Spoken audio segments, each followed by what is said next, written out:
मियां साहब आएंगे और प्रोटेक्टिव बेल लेंगे। तो वही हुआ कि उन्होंने आज दायर कर दी है।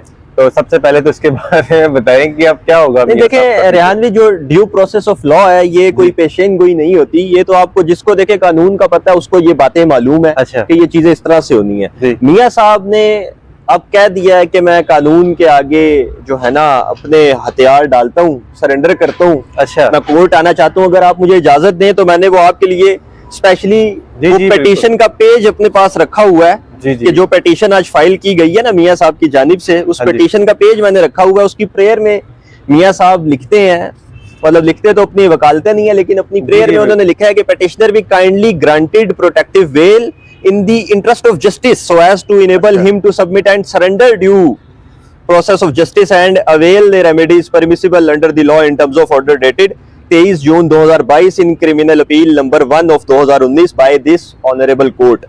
अब इसका मतलब क्या है? इसका मतलब ये है कि जो आदमी पिछले 4 साल से कानून को धोखा देके भागा हुआ है वो अब कह रहा है कि मैं पाकिस्तान के कानून के अंडर आकर सरेंडर करना चाहता हूँ और उस सरेंडर के बदले आप मुझे प्रोटेक्टिव बेल दें कि मैं जहाज से उतरूं, इमिग्रेशन काउंटर क्लियर करूं। अच्छा। और सीधा अदालत आ जाऊं, मुझे वहां कोई ना पकड़े। आपको याद होगा जब 2017 में गालिबन मियां साहब वापिस आए थे तो एयरपोर्ट से ही उनको गिरफ्तार कर लिया गया था। तो उस पस मंजर को देखते हुए उन्होंने ये फैसला किया। कानूनी एतबार से ये बड़ा अच्छा फैसला है जी। लेकिन बहुत देर कर दी मेहरबान आते आते। बात तो ऐसी है रेहान साहब, लेकिन मैं यहाँ पे ये जुमला दोहराऊंगा कि अदालतें कितना रिलीफ देना चाह रही हैं मियां साहब को। मतलब बिल्कुल सोचने की बात है। आज बड़े मजे की बात हुई, अदालतों को छोड़े तमाम इदारे, ये आपको पता होगा नैब का बेसिकली केस था। पिटीशन फाइल हुई, नैब प्रोसिक्यूटर मौजूद थे, जस्टिस मियां गुल हसन औरंगजेब साहब ऑनरेबल जो इस्लामाबाद हाई कोर्ट के जस्टिस हैं, उन्होंने फरमाया नैब प्रोसिक्यूटर को कि आप बताएं ये पिटीशन आई है प्रोटेक्टिव बेल की। इस पे नैब प्रोसिक्यूटर साहब फरमाते हैं कि सर हमें कोई एतराज नहीं है अगर उन्हें प्रोटेक्टिव बेल दी जाए। अरे वाह, ठीक है। अच्छा, जस्टिस साहब के रिमार्क्स आप सुनिएगा, बड़े इंटरेस्टिंग है। उन्होंने आगे से जवाब दिया कि कल को आप ये मियां साहब के वकला जब हमें आके कहेंगे कि अपील ही फारग कर दें तो आप तब भी यही कहेंगे कि हमें कोई एतराज नहीं है। तो बेहतर है कि प्रोटेक्टिव बेल से बेहतर हम इस अपील को ही आज डिसाइड कर लें। वाह सर। तो अच्छा, ये बात हुई। तो इसके बाद नैब प्रोसिक्यूटर ने कहा जी हमें तो अभी तक हदायत इतनी है कि सिर्फ बेल पे एतराज नहीं करना, जो अपील की बारी आएगी तो फिर हम आगे चलते मजीद बात कर लेंगे। इंटरेस्टिंगली जो इस्लामाबाद हाई कोर्ट बार के प्रेसिडेंट हैं, खबरें यही है कि उनके चेंबर से ये पिटीशन फाइल हुई है, मतलब वो ग्रुप इनका वकील है। तो और आगे चल के देखते हैं। अब कल मियां साहब को प्रोटेक्टिव बेल मिलती है। अब इसमें देखना क्या फ्यूचर टाइम में देखना ये है हमने सर कि ये बेल मियां साहब को कितनी देर के लिए मिलती है। Protective bail is not like के आपकी बेल ही बेल है। आपको कोर्ट के आगे अल्टीमेटली सरेंडर तो करना है। हो सकता है सिर्फ 1 दिन की मिले, हो सकता है सिर्फ 1 घंटे की मिले, हो सकता है मिले ही ना।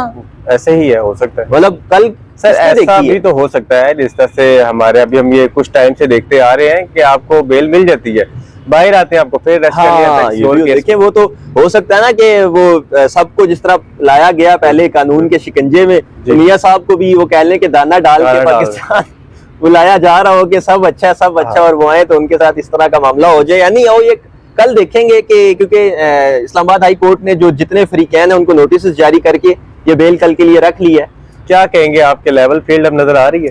अब तो लेवल प्लेइंग फील्ड, हाँ जी। मियां साहब जो चाह रहे थे, देखिए थोड़ा सा पस मंजर में जाते हैं कि 2017-18 में क्या शिकवा था कि हमें अदालतों से रिलीफ नहीं मिलता, हमारे वोटर्स बहुत ज्यादा हैं, हमें अदालतों से रिलीफ नहीं मिलता, हमें रिलीफ दिया जाए। तो अब अदालतें रिलीफ देख रही हैं। अब देखना ये होगा कि इतना रिलीफ लेने के बाद भी क्या मुस्लिम लीग नून और नवाज शरीफ दोबारा से इक्तदार में आ सकेंगे कि नहीं। बिल्कुल, ये तो हमारी आवाम ने फैसला किया अल्टीमेटली। अब थोड़ा सा बताएं कि एक घर का केस निकला उनके अपने, हाँ ठीक है, आप जी हम बात कर रहे थे, बिल्कुल हमने उस पे ऑफ द कैमरा बात भी की। हाँ जी, कि रिलीफ तो पूरा घराना ले रहा है, शहबाज शरीफ साहब भी रिलीफ ले रहे हैं, इसाक डार साहब भी रिलीफ। सफदर साहब के साथ क्या हो रहा है फिर? आज वैसे हम अपने व्यूवर्स के लिए ये बताएं कि गुजरावाला की एक ट्रायल कोर्ट ने, एक मजिस्ट्रेट साहब ने कैप्टन सफदर के जो है ना वारंट गिरफ्तारी जारी कर दी है और उन्हें 24 अक्टूबर तक पेश होने का हुक्म दिया है। तो हम ये अर्ज करेंगे मुस्लिम लीग नून के बड़ों से और उनकी जो मरकजी लीडरशिप है कि आप इसहाक डार को, नवाज शरीफ को, शहबाज शरीफ साहब को, मरियम नवाज साहिबा को, हमजा शहबाज शरीफ साहिबा को, हमजा शहबाज शरीफ साहब को सॉरी, और सलमान शहबाज को, इन सबको तो रिलीफ दे रहे हैं। तो थोड़ा सा मतलब समधियों की तरफ भी देख लें, उनको भी कुछ थोड़ा बहुत शायद ये वो तो नहीं है कि कुछ टाइम पहले एक उन्होंने एयरवेल को इंटरव्यू दिया था। अच्छा, उसमें वो थोड़ा सा पीएमएलएन के अगेंस्ट बोल गए थे, वोट को इज्जत दो के भी इसमें बोल गए थे। अच्छा, हाँ देखिए, वोट को इज्जत दो का जो नारा था बेचारे वो थोड़ा साइड हो गए थे। अपरेंटली देखें मुस्लिम लीग नून अब उस नारे से पीछे ही हमें नजर आती है। वोट को इज्जत दो का नारा इस तरह से तो अब फलता फूलता नहीं है जैसे मुस्लिम लीग नून के मामला चल रहे हैं। तो देखते हैं कि ये चीजें अब जाती किस तरफ है ना। अभी तो देखें बड़ा कबल अज़ वक्त होगा ये कहना कि मियां साहब को जब वो 21 को यहाँ पहुंचते हैं तो इस केस के अलावा किसी और केस में गिरफ्तार ना कर लिया जाए, ये भी हो सकता है क्योंकि पहले उनके साथ इस तरह हो चुका है और एक बार नहीं हो चुका, उनके साथ काफी बार ऐसे हो चुका है कि वो करते कुछ है और उनके साथ हो कुछ हो जाता है। ठीक है, आपको 99 का कू याद होगा, आपको उनका 2007 में जब वो एयरपोर्ट से बेचारे बैठ के वापस चले गए थे सऊदी अरब से, वो याद होगा।